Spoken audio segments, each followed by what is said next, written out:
Estado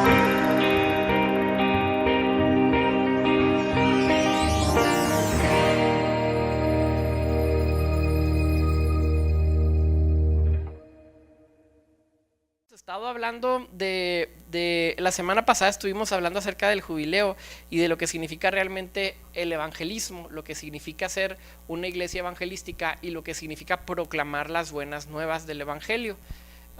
Tratamos de complementarlo con lo que hemos estado escuchando tradicionalmente en nuestra formación cristiana, de que el evangelio se reduce a hablar de que Jesús murió por nuestros pecados y que tenemos que recibirlo en nuestro corazón y que todo esto, pero tratamos de hablar todo ese otro aspecto que le da fundamento también, le da base, le da peso y le da todavía más congruencia al cristianismo dentro de las preguntas que el mundo se está haciendo.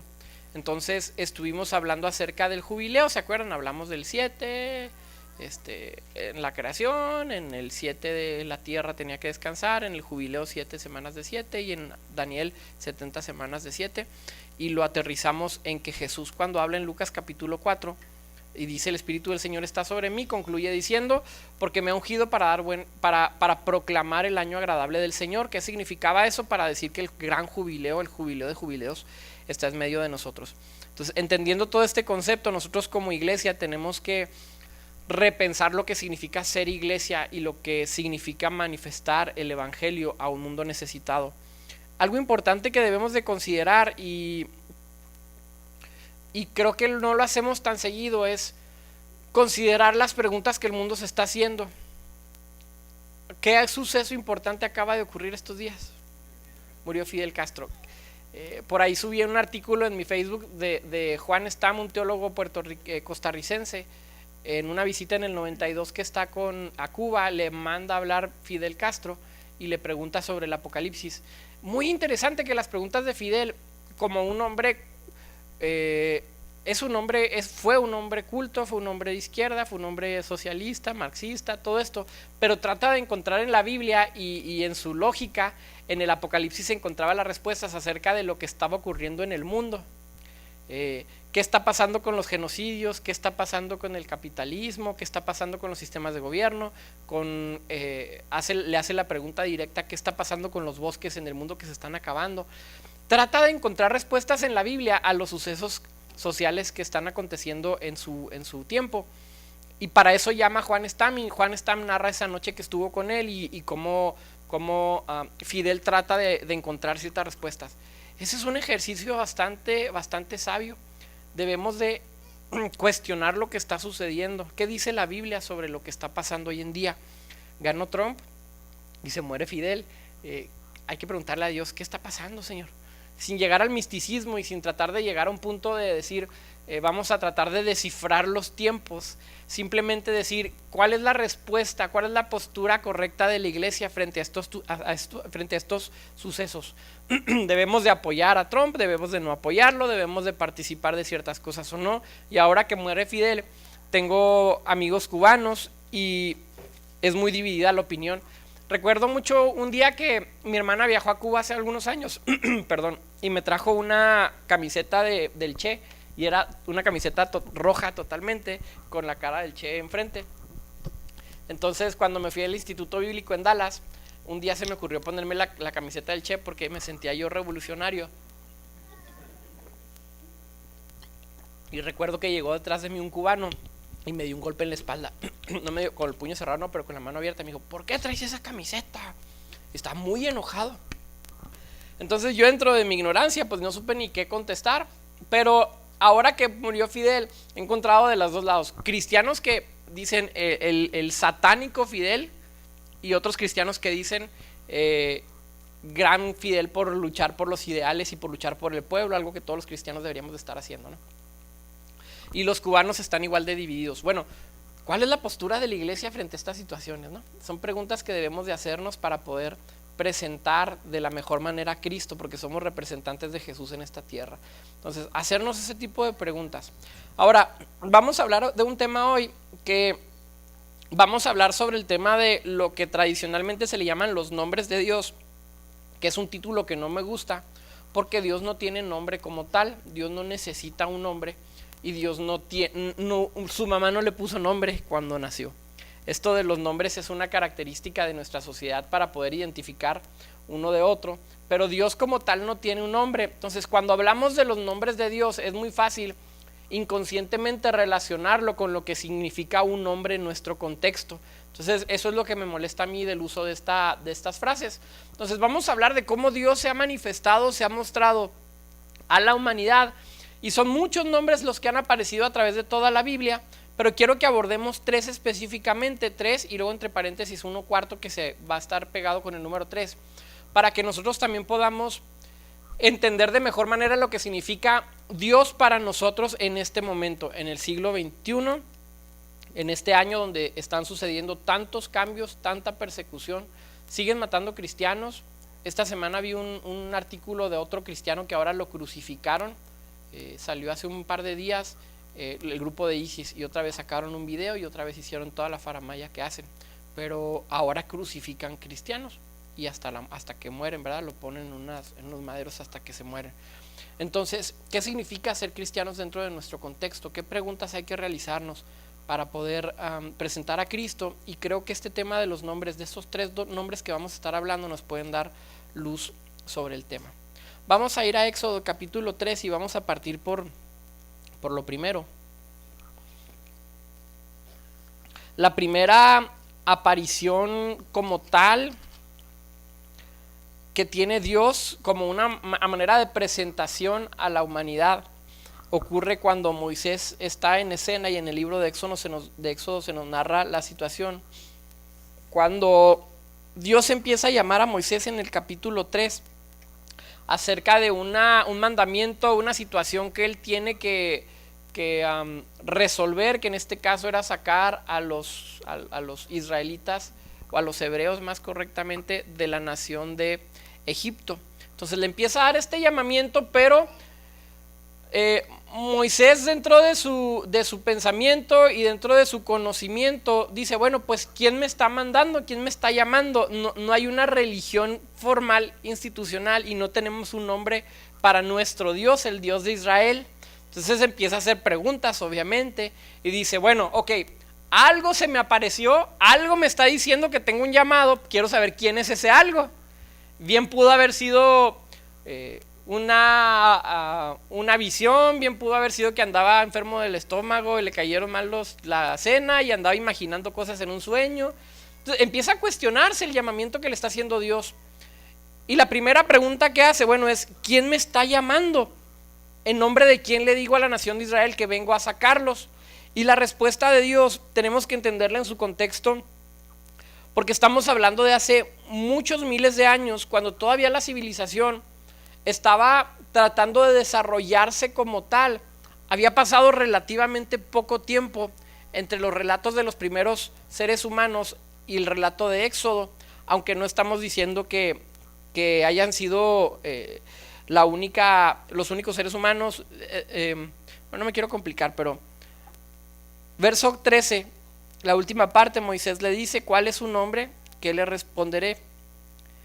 Y respondió Dios a Moisés, yo soy el que soy. Y dijo, así dirás a los hijos de Israel, yo soy, me envió a vosotros. Ahora, cuando Dios le dice estas palabras a Moisés, yo soy el que soy, realmente no le estaba diciendo ni en español, yo soy el que soy, ni le está diciendo en hebreo ni en griego, a menos no en el hebreo que se desarrolla después para los tiempos de Jesús, ni en el griego que vemos en el Nuevo Testamento. Estamos hablando de muchos años antes. La palabra que utiliza Dios para presentarse a Moisés es algo que se le llama el tetragramatón, que son 4 letras que nunca nadie ha sabido realmente cómo se pronuncian porque carecen de vocales, y son 4 letras que son ¿cuáles? Ya se la saben. YHWH. Le dice, ¿en nombre de quién voy? Y le dice, dígalo como usted quiera. Él es el que te está mandando. Ahora, ¿qué significaba para Moisés? Era eso precisamente. La traducción de ese tetragramatón es, yo soy el que soy, o solamente yo soy. Tiene una carga tan importante estas palabras porque en el uso común en su tiempo de Moisés, los nombres tenían mucho significado. Hemos visto cómo Abraham significaba algo y luego Abraham significaba otra cosa, Israel significa otra cosa, Jacob significa otra cosa, y en el contexto de este tiempo los nombres tenían mucho significado. Entonces resulta muy interesante que cuando Dios se presenta, engloba en una palabra muchas de sus características que para explicarlas cualquier mortal hubiera tenido que escribir un montón de libros. Pero Dios lo reduce a una sola palabra y dice: yo soy el que soy. ¿Qué significa? No hay comienzo, no hay fin, nadie me sustenta, no dependo de nadie, no soy movido por nadie, existo solamente y soy. No comencé, no terminé, no me llamo de una manera, no me llamo de otra. Simplemente muestra una de sus características más fundamentales, que es que Dios es existente y autosuficiente dentro de su naturaleza. Este concepto para ese tiempo era bastante revolucionario, porque las otras naciones vecinas tenían dioses, habían desarrollado conceptos de dioses, pero los conceptos de dioses que tienen las otras naciones son bastante humanos, lo hemos platicado. Los griegos, aunque esto todavía es después, los griegos tenían estos conceptos de dioses humanizados que bajaban a la tierra, que se encarnaban, que tenían relaciones con mujeres, que tenían pecado, que eran llevados por las emociones, que dependían de otros seres humanos para su propia existencia o para el desarrollo de su existencia. Entonces las naciones no tenían un concepto de Dios correcto, pero de repente aparece un tipo como Moisés y dice: yo sirvo al Dios que es simplemente. Ese concepto se ha mantenido intacto a lo largo de toda la historia, todo el desarrollo de la nación de Israel, todo el desarrollo de la iglesia, hasta nuestros días, que podemos decir: la primera vez que Dios se presentó a Moisés y que hubo un registro escrito de la descripción de Dios, sigue siendo correcta hoy, tanto como el día en que fue escrita o que fue revelado a Moisés. Es exactamente correcto esa misma descripción. Él es autoexistente. ¿Qué quiere decir eso? Que no muta. Quiere decir que no cambia y que no depende de las situaciones. Creo que debemos de partir de ahí cuando en nuestra propia vida hacemos preguntas sobre lo que está sucediendo a nuestro alrededor. Todo en nuestro contexto social está cambiando. Las cosas que antes eran comunes hoy son extrañas, y las cosas que hace unos años eran extrañas hoy son comunes.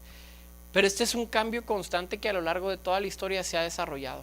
Siempre han habido cambios de este tipo, siempre ha habido maldad, siempre ha habido guerras. Pero dentro de todo este caos donde nada está fijo, en ocasiones a veces dependemos del dinero, de una posición, de un trabajo, de una estabilidad familiar, y no nos damos cuenta que de un día para otro esa condición puede cambiar de manera radical. Entonces no tenemos un ancla firme sobre la cual estar parados, porque todo está en este barco donde todo se mueve para todos lados, como el barco que está dentro de las olas del mar, y lo que está dentro se mueve para todos lados.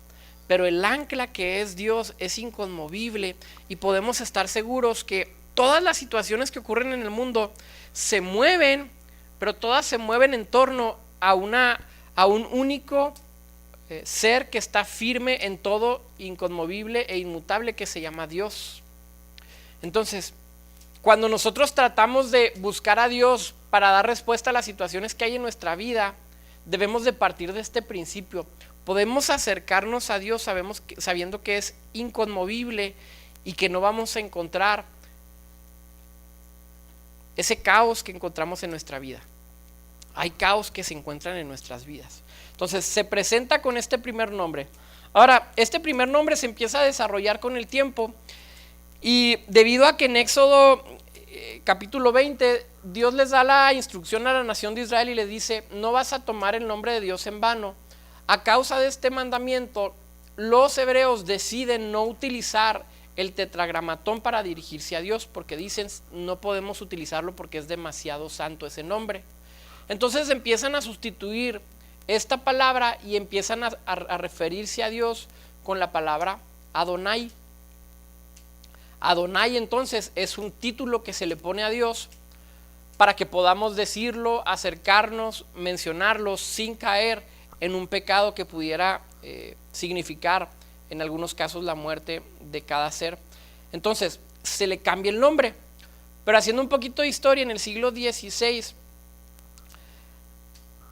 aparece el tetragramatón y hay un historiador que empieza a trabajar en los relatos bíblicos, un historiador cristiano, y estas palabras, esta palabra YHWH, con el tiempo había cambiado en los escritos y se empezó a escribir YH, B chica H, ¿sí? Para el siglo XVI había muchos escritos que ya se referían que eso es lo que Dios le había dicho a Moisés en ese entonces. ¿Hasta aquí vamos bien? Sí, va. Entonces lo que hace este historiador es decir, bueno, como no había vocales cuando en la escritura hebrea, cuando Dios se presenta a Moisés, ahora vamos a meterle nosotros vocales para que pueda ser pronunciable el nombre. Entonces, ¿qué hace? Toma las 4 letras que aparecen en el texto que acabamos de leer y dice, bueno, si Adonai ha sido el nombre que se le ha dado a Dios después de que fue prohibido mencionar este primer nombre, lo que voy a hacer, dice él, es que voy a tomar las vocales de Adonai y se las voy a poner al tetragramatón, ¿sí? Entonces, de ahí nace el nombre que es Yahová. ¿Cuáles son las vocales de Adonai? A, O, A y luego una I, pero excluye la I. Entonces lo que hace es que toma los YH, BH y le pone A, O, H en medio. Está más o menos claro. Debí de haberlo traído por escrito, pero entiendan que ayer tuvimos pachanga. Entonces lo que hace es que cambia ese nombre y pone Yahová, que después va mutando y con el tiempo se convierte para nosotros en Jehová. Entonces, realmente el uso de Jehová, yo tengo también un conflicto porque ya está bastante manoseado, ¿verdad? Ya hubo cambio del cambio. Si nos vamos para atrás será Jehová y luego después es Yahová y luego resulta que era YHBH y luego hasta atrás resulta que era YHWH. Entonces es el quinta modificación del nombre de Dios y está bastante manoseado. Cuando leemos la Reina Valera, constantemente vemos que dice Jehová, Jehová, Jehová, que por lo general las Biblias católicas no van a utilizar ese nombre porque esto nace dentro de la Reforma Protestante y los protestantes empiezan a utilizar el nombre de Jehová. Por eso es que a un católico cuando le hablas de Jehová pues se saca un poquito de onda, porque en las Biblias católicas no existe el nombre de Jehová como tal y tenemos que decir, si pudiéramos evitarlo sería bueno. Tanto revoltijo, ¿eh? No pasa nada, no nos va a caer un rayo, no quiere decir que Dios no nos va a escuchar, pero tratando de ser un poco más fieles a lo que Dios habla directamente a Moisés, entonces tiene este cambio. Pero entonces ya surgió otro nombre que debemos de considerar, que es el nombre de Adonai. La nación de Israel empieza a sustituir los 4 letras por Adonai, que significa Señor o mi gran Señor. Cuando vemos que la Biblia empieza a desarrollarse y empiezan a llamarle a Dios Adonai, se estaban refiriendo a él como el Señor Dios. Era una manera, vamos a decir, no pecaminosa de llamarle a Dios, para no tomar el nombre de Dios en vano. Empiezan a utilizar esta palabra, se traduce la Biblia al griego y se queda esta palabra Adonai. Unos 400 años antes de Jesús, los hebreos traducen sus textos que estaban escritos en hebreo, los traducen al griego. Esta Biblia griega del Antiguo Testamento se convierte en la norma de los judíos, tanto que cuando vienen los tiempos de Jesús y los discípulos utilizaban la versión griega del Antiguo Testamento. Entonces, cuando ellos leían el Antiguo Testamento, leían Adonai, es el título de Dios, Adonai es el nombre de Dios. Pero cuando lo traducen al griego, los hebreos lo traducen ahora como Kyrios, la palabra griega. ¿Vamos bien? En el hebreo se escribía Adonai. Cuando se hace la traducción al griego del Antiguo Testamento, traducen Adonai como Kyrios, que es la palabra Señor Dios también. Cuando Jesús leía el Antiguo Testamento, cuando los discípulos leían, veían que a Dios se le llamaba con el título de ¿quién nada más? De Kyrios, leían la versión griega. La palabra Kyrios para ellos era Dios, Señor Dios. ¿Qué tiene esto de importante para nosotros? Que cuando viene Jesús y cuando viene Pablo y empieza a escribir sus epístolas, empieza a referirse a Jesús como Kyrios, Señor Jesús, el mismo título del Antiguo Testamento. Es como si de alguna manera Pablo dijera, el Jehová del Antiguo Testamento es Jesús, es el mismo. Empieza a tener una divinidad. Ahora, ¿qué significa entonces Kyrios? Significa Señor. Y aquí tenemos una segunda característica. La primera, dijimos, es inconmovible. Después Dios empieza a revelarse bajo diferentes aspectos, y para el Nuevo Testamento vemos que Jesús es Señor. Entonces, lo que implica que Jesús sea Señor sobre nuestras vidas no solamente es que Él es un Señor que va pasando por ahí, sino que significa que es el dueño de nuestras vidas, y además que es inconmovible y que es autosuficiente. Jesús es totalmente inconmovible. Las palabras de Cristo son inconmovibles, y me atrevo a decir que dentro de todo este mundo que cambia, solamente Cristo y sus palabras son inconmovibles. Pasamos por situaciones difíciles, tenemos situaciones difíciles. Tenemos que acudir a lo único que no cambia y que no muta, que es las palabras de Jesús y Cristo mismo. Encontrar en Él un punto de apoyo único sobre el cual todas las cosas se muevan.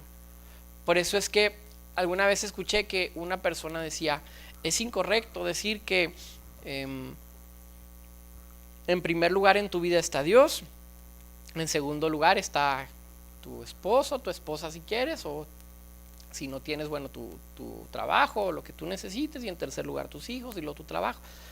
Y decía, esto puede ser correcto, pero una mejor manera de decirlo es que Dios es el ancla inconmovible en medio de tu vida, y que tu esposa, tu trabajo, tus hijos, tu escuela se mueven alrededor de Él.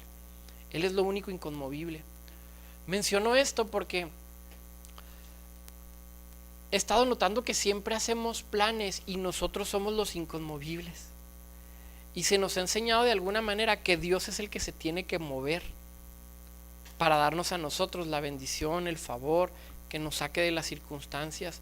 Porque podemos confundirnos con ciertos pasajes donde dicen, bueno, que Dios mueva su mano a favor de mí o cosas de ese tipo. Pero en realidad nosotros no somos el centro de lo que pasa, sino que nosotros nos movemos alrededor de Cristo. Nosotros nos estamos moviendo alrededor de Jesús. Jesús no es un ancla más dentro de nuestra vida, o no es un peldaño más dentro de nuestro edificio. Jesús no es una idea más de la cual nosotros podemos tomar buenas cosas, buenos consejos, así como tomó buenas cosas de otro lado. Puedes tomar buenos consejos de muchos lados y es correcto, es bueno, pero solamente hay una cosa que no se mueve, que es Jesús. Entonces, todo lo que ocurre en tu vida tiene que ser en torno a Cristo. Por eso es que conozco amigos que toda su vida se mueve dependiendo de lo que Jesús ha hablado. Y hay otros que estamos esperando que sea al revés, que yo no me tenga que mover y que Dios se mueva alrededor mío. Entonces, ese principio teológico que se le revela a Moisés en el Éxodo diciéndole yo soy el que soy, sigue siendo exactamente el mismo principio teológico que opera en Cristo. Jesús es. Todo lo que gira es alrededor de Él, aunque nosotros lo creamos o no. El problema de creer que Dios se mueve a nuestro alrededor es que es solamente una creencia ilusa. Nosotros creemos que las cosas se mueven a nuestro alrededor, pero realmente todo lo que sucede, aún si gana Trump o si muere Fidel, sigue estando Jesús en el centro, y todo eso gira en torno a los planes de Dios. Aún todo aquello que parezca contrario a Dios, aún la maldad, aún las cosas que no podemos explicar, sigue habiendo un ancla, aunque nosotros no la veamos y aunque creamos que nosotros somos el centro, sigue habiendo un ancla que es Cristo, sobre la cual todas las cosas se están moviendo, y nosotros no nos queda más que subirnos a ese que vaya ahí un poquito más rápido para darle más vueltas, ahí subirnos para entonces nosotros mover nuestra vida en torno a Cristo. ¿Cuáles son las cosas que que están en el corazón de Jesús. ¿Qué es lo que le importa a Jesús? Nos hemos hecho esta pregunta. ¿Qué hay de mortificación en el corazón de Cristo? ¿Qué le inquieta? ¿Qué le incomoda? ¿En qué está pensando Él? Cuando nosotros estamos diciendo, Señor, ay Dios, ayúdame con esto, y jalándole ahí la falda de sus vestidos. Y Jesús dijo, sí, te quiero bendecir, te quiero ayudar. Y lo hace, pero a veces vemos que Dios tiene el corazón o la mente en cosas que nosotros ignoramos totalmente. Y eso pasa porque no estamos tampoco cercanos a Él. Vienen estos dos nombres y quiero que veamos un tercer nombre que vamos a estar platicándolo. Vamos a ir a Isaías capítulo 7.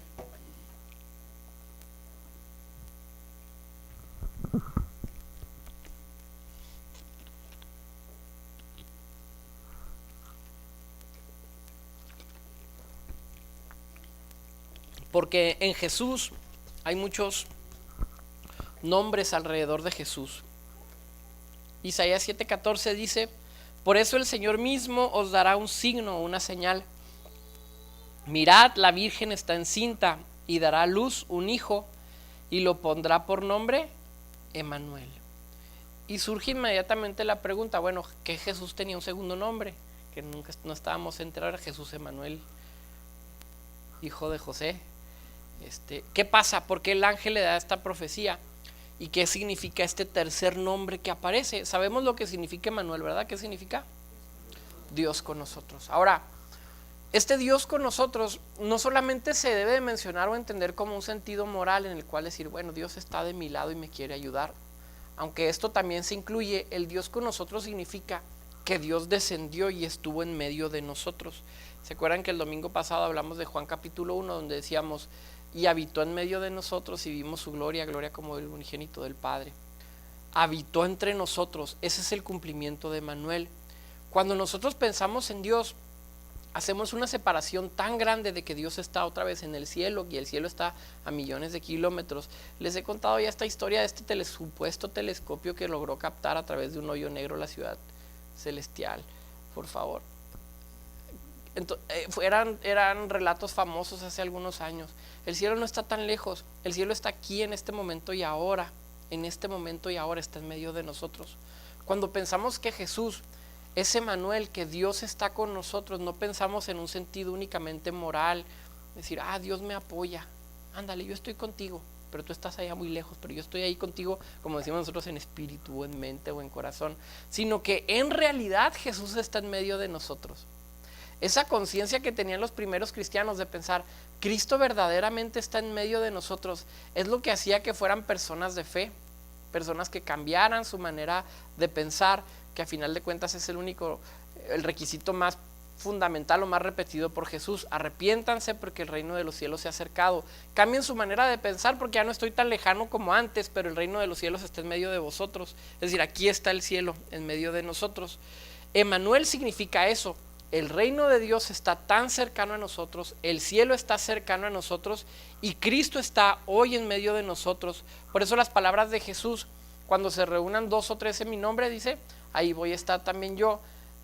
Pero venimos a la iglesia sin la mínima expectativa de que Cristo esté en medio. No sé si porque nosotros mismos no estamos pensando que vamos a estar en torno a Cristo.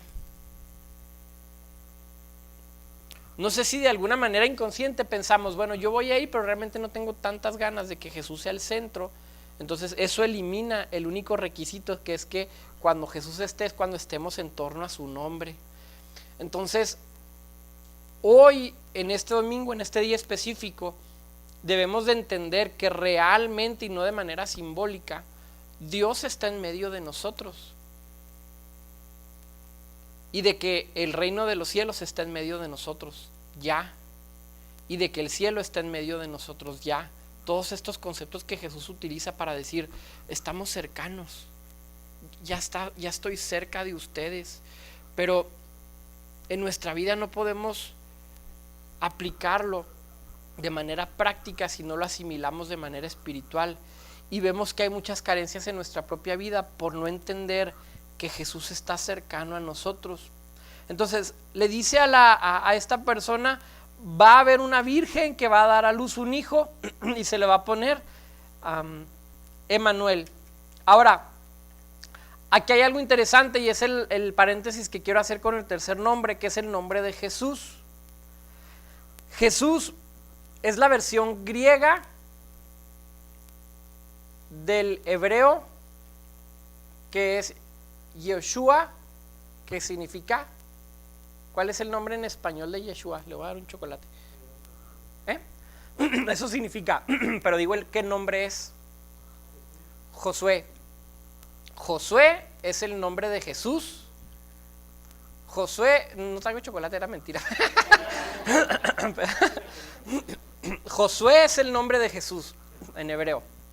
Si tenía familia ahí, Jesús muy tradicional que hablaba, bueno, se hablaban varios idiomas, pero los posmodernos de ese tiempo que hablaban griego, los que andaban así más contextualizados a lo que andaba en ese momento, le decían Jesús, y Jesús es el griego. Pero los que andaban un poquito ahí, la abuelita y todos esos que todavía hablaban el hebreo como principal idioma, le decían Yeshua, ¿sí? Y si hubiera habido un español en ese momento, le hubiera dicho Josué. O nosotros lo que hicimos es tomar Jesús y hicimos una transliteración, no una traducción a Jesús, al Salvador, sino una transliteración, y por eso tenemos nosotros Jesús. Entonces, cuando viene un ángel y se le presenta a María, vamos a Mateo 1, capítulo 21.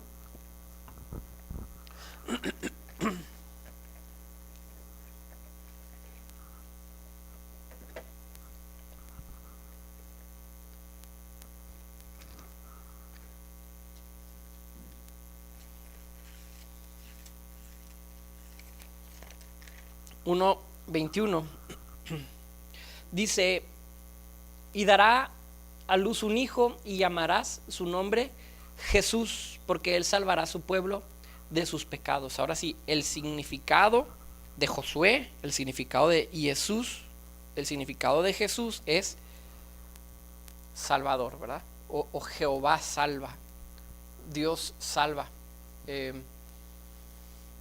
Hay dos nombres en torno a Cristo que aparecen, y he escuchado en algunos lados que dicen, bueno, qué contradicción si a Jesús se le debió haber puesto Emmanuel. Inclusive hay gente que dice Jesús no era el Salvador porque no se llamó Emmanuel y la profecía decía que tenía que llamarse Emmanuel.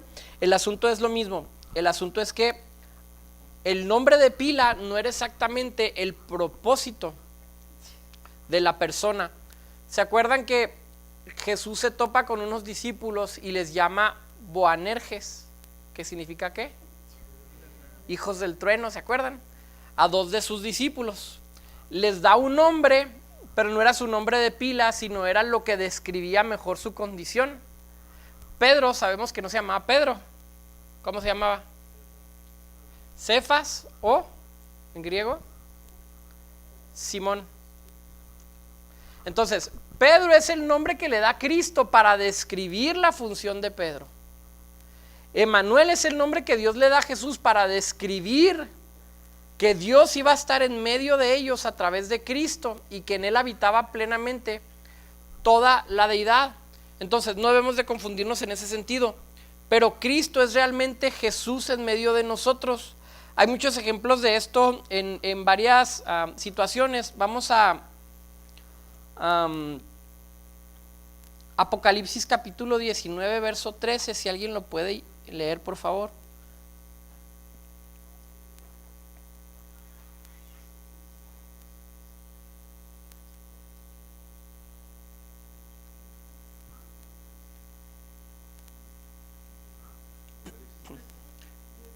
Si alguien lo lee, por favor. Estaba vestido de una ropa teñida en sangre y su nombre es el Verbo de Dios. Ajá. Y su nombre es el Verbo de Dios. Otra traducción va a decir la palabra de Dios. Jesús es el Verbo, Jesús es la palabra de Dios, pero dice, ese es su nombre. Y estamos diciendo, bueno, hay muchos nombres en torno a Cristo. Entonces, cuando hablamos de los nombres de Dios, es común que vayamos y veamos los nombres de Dios en su plenitud de la deidad, de la divinidad de Dios, y sacamos todos los nombres del Antiguo Testamento, pero únicamente Cristo tiene más de 5 nombres que debíamos de estar estudiando de manera individual para entender lo que mejor es Jesús. Ya dijimos, es Emmanuel, que es Dios con nosotros, es Yeshua o es Jesús, que significa Jehová salva o Dios salva, y estamos leyendo en Apocalipsis que se menciona como el verbo o la palabra de Dios. Entonces, vamos a ver otros nombres más que están en torno a Jesús y vamos a regresar a Isaías, capítulo 9.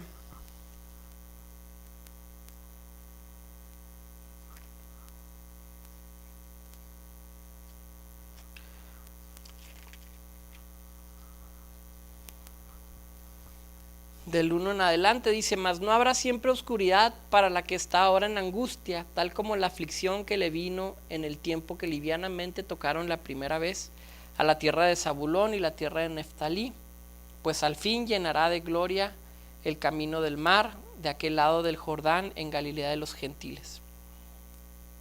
Vamos a ir al verso 6. Porque un niño nos es nacido, hijo nos es dado, y el principado sobre su hombro. Y se llamará su nombre, ya no es ni Emmanuel, ni Yeshua, ni Jesús, ni verbo, ni palabra. ¿Cuál es su nombre? Admirable, consejero, Dios fuerte, Padre eterno, príncipe de paz. Y luego el verso 7 me fascina porque dice: lo dilatado de su imperio y la paz no tendrán límite. El reino de Dios se extiende, se está dilatando, se está extendiendo constantemente y no tiene límite el reino de los cielos. Pero únicamente en Jesús ya vemos que Jesús es admirable y dice que es consejero. ¿Qué significa que Jesús es consejero? Una vez más, que es el que nos da guía en nuestra vida para poderla llevar conforme al plan de Dios. Consejero significa que es el que nos pone la pauta sobre tras de quién debemos de caminar, otra vez como si él fuera el que nunca se va a equivocar, y no nosotros únicamente haciendo nuestra propia voluntad, sino caminando en los caminos de Cristo. Dios fuerte, el nombre de Jesús, otro nombre de Jesús es Dios fuerte. Cuando pensamos en Jesús, tradicionalmente se utilizan palabras y se utilizan títulos que son diminutivos o que disminuyen por lo menos sus propias características. Utilizamos el Diosito, que a mí no me gusta que hablemos de Diosito, pero también de Jesús.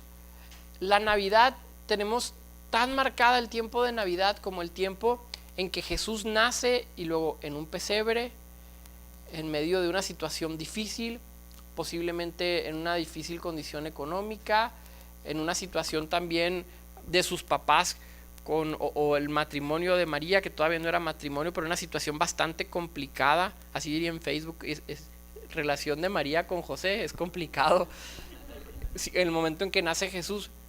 Pero no se debe de olvidar que Jesús es Dios fuerte. Jesús es Dios fuerte. No solamente es el Salvador, es Dios con nosotros y está lleno de amor y da su vida por los demás, porque el concepto de que el Dios dé su vida por los demás está tan arraigado en nuestra cultura que se nos olvida que sigue siendo Dios después de que da su vida por los demás, y se nos olvida que después de la muerte fue la victoria sobre ella en la resurrección de Cristo. Y ahorita, dijo Jesús, toda potestad me fue dada en el cielo y en la tierra.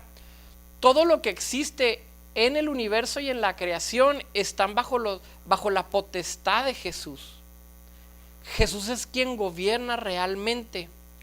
Otra vez, ¿esto cómo influye en nuestra vida práctica? En que nuestra mente estamos siempre pensando en todas las cosas que están alrededor nuestro y que seguramente nos van a afectar de manera directa o que van a afectar nuestra vida, y que lo hacen por no entender que debemos de caminar en fe en Jesús, que es Dios fuerte. No solamente es un profeta. Ahora en la clase de religiones lo hemos estado estudiando, pero casi en cada religión que estamos estudiando aparece Jesús, por ser un personaje tan poderoso, tan místico, porque tiene una validez histórica, una carga histórica bastante importante, porque hay un cambio en el calendario.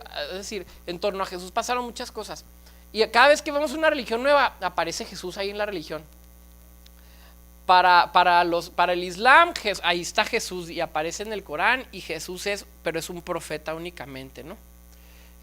Cuando estuvimos hablando sobre el budismo, bueno, hay budistas que dicen Jesús era un Buda más y que ahí estaba tratando de enseñar.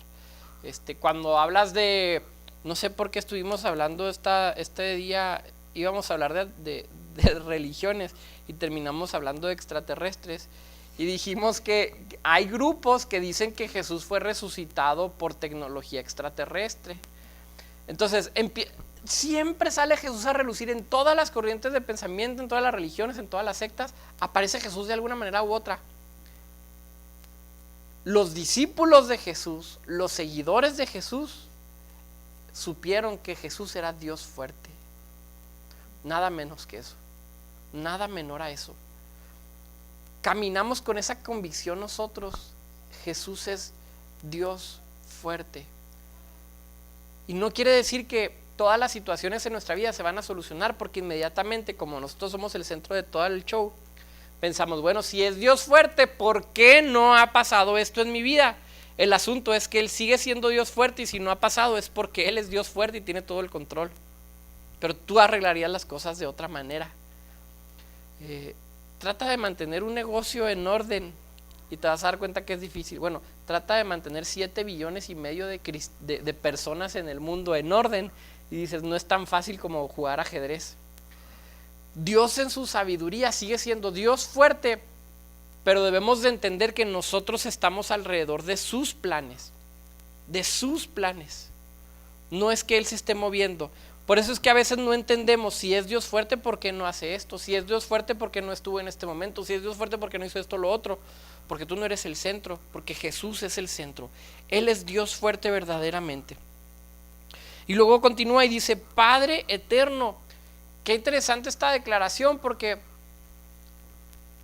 obviamente el concepto de Trinidad en el Antiguo Testamento no estaba claro, pero sí estaba el sentido de paternidad que conlleva la divinidad. Cuando Jesús se presenta a sus discípulos y les dice, el que me está viendo a mí ve al Padre totalmente. El que puede ver mis palabras, escuchar lo que digo, ver mi comportamiento, ver mi corazón, mis acciones, mi forma de ser, está viendo perfectamente al Padre. Por eso está diciendo, Padre eterno. Al ver a Cristo nosotros vemos al Padre. Continúa, príncipe de paz. Y esto es algo que no hemos terminado de entender tampoco. Dice en una parte, en el verso 7, lo dilatado de su imperio, que está hablando del reino de Dios, del cual Jesús viene a predicar. Y luego dice, y la paz no tendrán límite. Él es príncipe de paz. ¿Qué quiere decir eso? Que Jesús está buscando paz. Yo sé que es muy obvio, pero no sé por qué nunca lo vemos. No sé por qué caminamos como si no lo viéramos. Ayer estaba hablando con alguien de aquí de la iglesia y decía, estábamos hablando de un personaje cristiano y decía, no lo tomes a él como ejemplo, le decía yo. Le digo, simplemente por el hecho de que él cree en la guerra y que Dios está a favor de ciertas naciones y que Dios pelea a favor de esas naciones, y estas naciones van, invaden otras naciones y matan gente y hacen todo esto. Decía, no tomes como ejemplo. Es tan sencillo como entender, bueno, Jesús su gobierno es un gobierno de paz. Su gobierno es un gobierno donde tiene que haber una lucha constante por paz. Ahora, una vez más debemos de tener cuidado de pensar que Dios va a imponer su paz en medio de nosotros, cuando nosotros somos las personas que debemos de adaptarnos a su carácter. Nosotros debemos de adaptarnos a lo que Él es y nosotros ser pacificadores. Por eso Jesús dice, bienaventurados los pacificadores, alegres, contentos, bendecidos los que buscan la paz. Pero buscamos que Dios instaure su paz en medio de nuestras vidas cuando nosotros somos los que traemos conflicto a la situación. Entonces no entendemos este tipo de conceptos porque somos nosotros los que estamos violando los mismos conceptos de Dios. El otro día hablábamos sobre las ofrendas, hablando de los textos que los cristianos leen pero que jamás obedecen.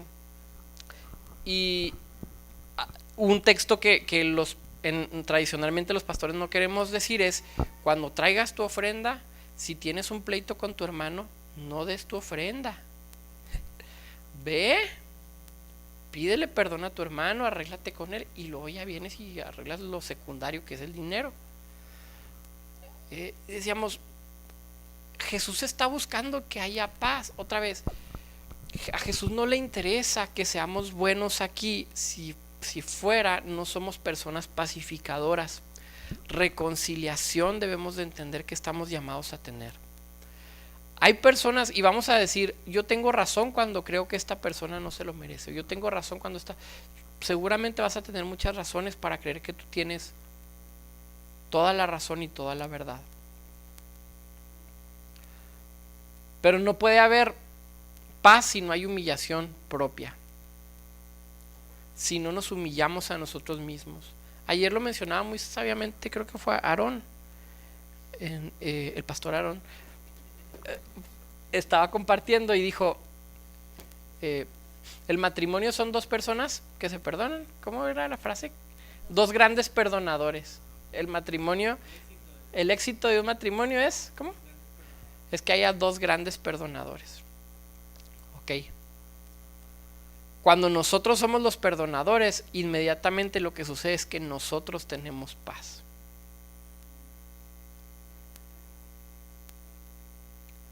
No entendamos príncipe de paz como que si está Jesús, Él tiene que venir a imponerlo. Porque Dios no impone, porque Dios no quiere violar la libertad de pensamiento y de actos que tenemos. Yo quiero solamente que entendamos que dentro de lo que está sucediendo a nuestro alrededor, el cristianismo tiene que tomar una postura entendiendo los principios de Cristo para poder caminar como Él lo hizo y decir, bueno, si Jesús es todo lo que estamos leyendo, Dios fuerte, entonces yo como cristiano tengo que mostrarme ante las situaciones del mundo como quien tiene un Dios fuerte. Yo como cristiano ante las situaciones del mundo tengo que mostrarme como quien conoce a un Salvador que es príncipe de paz. Yo tengo que entender las cosas que suceden en el mundo partiendo del principio de lo que Jesús es. Conocer a Cristo de manera más profunda, de manera más real, para que todas estas cosas tengan congruencia en nuestra propia vida. Hemos estado platicando y he estado leyendo y compartiéndole a algunos de ustedes algunos artículos sobre el tema de misiones y sobre el tema de cómo la iglesia siempre ha tenido este sentido de ir a conquistar. Inclusive lo utilizamos la conquista para Cristo. Me acuerdo que hace unos años se pusieron de moda los congresos donde todos se vestían de soldados. No sé si les tocaron a algunos de ustedes. ¿Sí? Yo les sacaba la vuelta, pero nunca me ha gustado disfrazarme de nada, entonces siempre les sacaba la vuelta cuando era algo así, decía no. Pero era guerreros, soldados, la conquista, inclusive el término de apóstol, yo lo llegué a enseñar, porque el término de apóstol, la palabra apóstol originalmente nace en un contexto griego. Los apóstoles eran una facción del ejército de fuerzas súper especiales que eran unos poquitos. Cuando no podía ir todo el ejército, mandaban al grupo apostólico, esto antes de Cristo, a ir a conquistar un territorio. Entonces decían, los apóstoles, la generación apostólica tiene que ir a conquistar. Entonces, digo, es cierto, estamos llamados a establecer el reino de los cielos, pero lo hemos venido platicando una y otra ocasión. El reino de los cielos no se va a establecer por medio de la fuerza, algo que lo hemos estado queriendo hacer durante 2000 años y hemos visto muy malas cosas con esto, y ahora con las fechas que hemos estado celebrando, y tenemos que reevaluar si estamos llamados a gobernar y a conquistar de esa manera.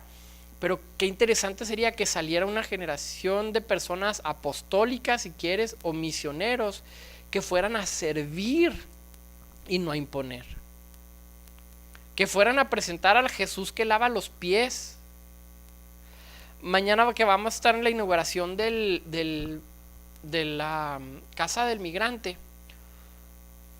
no pidieron que si podía orar, pero me dijeron va a haber dos sacerdotes que también van a orar, porque sabemos que es una red y que hay gente católica dentro de esta red. Entonces nos dieron cabida a todos para que pudiéramos orar.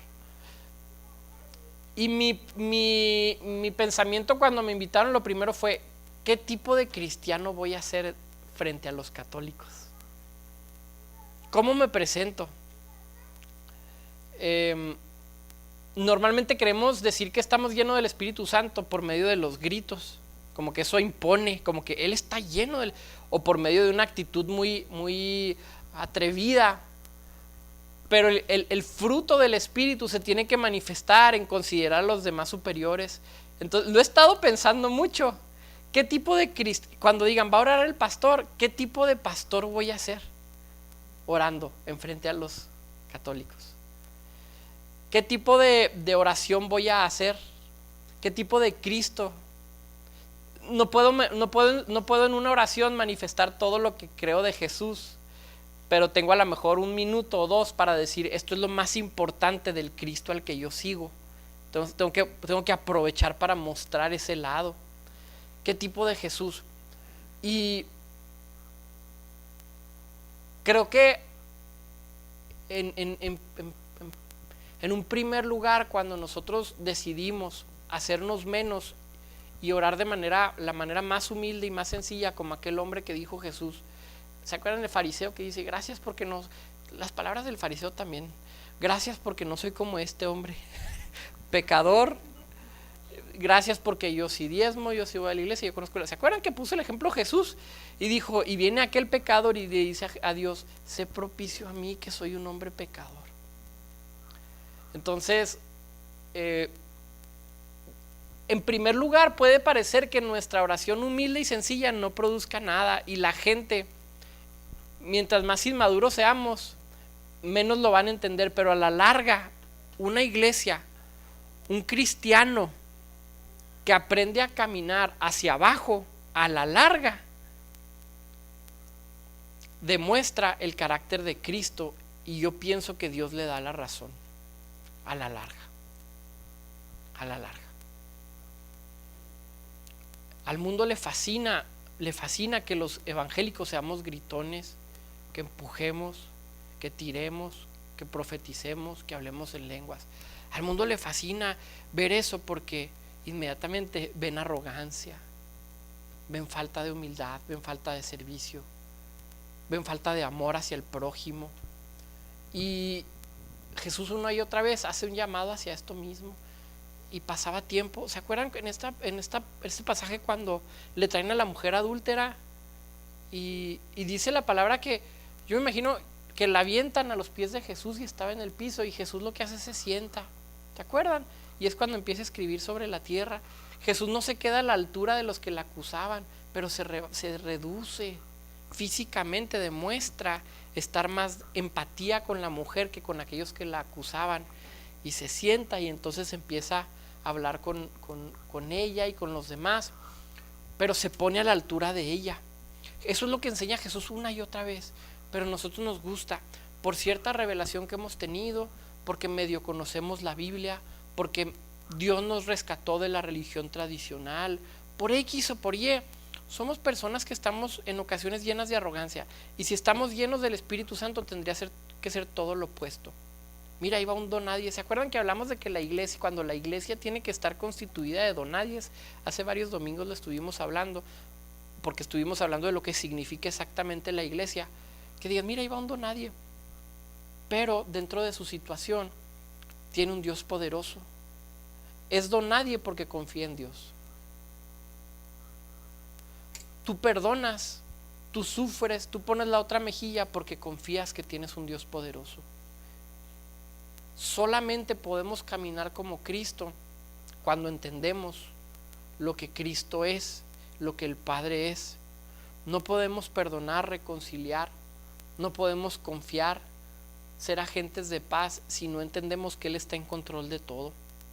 Lo opuesto Cuando nosotros reaccionamos, cuando nosotros luchamos por nuestro propio bien, entonces demostramos que no creemos realmente que Dios está en control. Todos estos 3 nombres que hemos estado hablando, debemos de entenderlos como yo los quise mostrar de alguna manera, como un proceso sobre el cual el cristiano tiene que estar caminando. Primero, entender que Dios es autosuficiente, que Dios es en sí mismo y que no depende absolutamente de nada. Número 2, que Dios es el Señor, Adonai. ¿Qué significa? No solamente que Él no se mueve, sino que yo puedo ser un Dios que nada me mueva, pero estar alejado de ti. Pero Adonai significa soy un Dios inconmovible. ¿Y qué crees? Acércate aquí, yo soy tu Señor. Estás dentro de este plan, estás dentro de esta situación inconmovible. Y número 3, debemos de entender que en Jesús se manifiestan estas cualidades y que Jesús es la máxima expresión del Padre en la tierra y que no vamos a encontrar mayor sabiduría que las palabras de Cristo. Si a ti te gusta un libro, si a ti te gusta un predicador, si a ti te gusta una corriente filosófica, algo, debemos de tener cuidado porque todo eso es falible. Y ahora con el tema de Fidel lo estaba pensando porque decía, unos defienden tanto al socialismo y otros defienden tanto al capitalismo y otros les tiran a los dos. Los dos sistemas tienen muchas fallas y han demostrado que ninguno sirve, pero el reino de Dios es distinto. El reino de Dios es diferente. Son cosas que no cambian, son cosas inconmovibles y ese Dios está manifestado dentro de nosotros.